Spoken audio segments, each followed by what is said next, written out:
People in the early stages of Alzheimer's disease are struggling not only with memory loss, but with frustration of losing control. Now there's a unique program that's using improvisational theater to remind patients of the roles they used to play in life.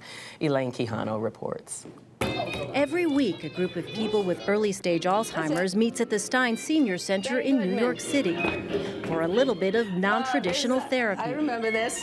I danced with my father like this. An improvisational theater class is helping people like Mark Cohn, diagnosed with Alzheimer's 2 years ago. What's the place that you taught? You taught dance? Fred Astaire? Fred Astaire. Yeah. I love all music.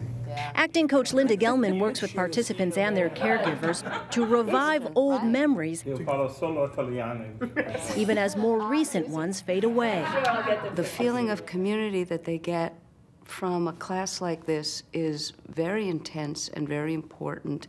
Research shows social and cognitive stimulation are associated with a reduced risk of developing Alzheimer's and may help Alzheimer's patients with depression.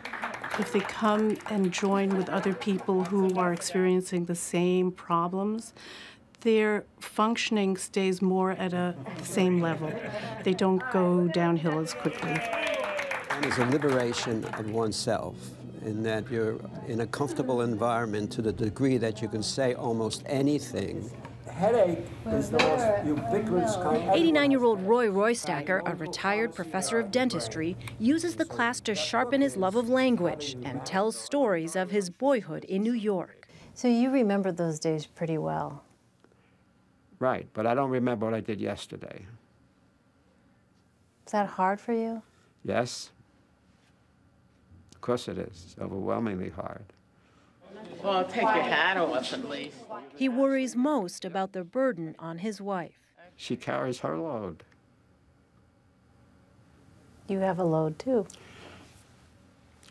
Her load is to see what happened to her husband. We're married almost 60 years. Bye-bye. And did you see her? She's a knockout. A knockout. She's 85 years old. Laughter is an integral part of Gelman's lessons. She is a 30-year veteran of improvisational theater and founder of the New York City comedy troupe Chicago City Limits. Improv always helps people access themselves. Through word games Kleptomaniac.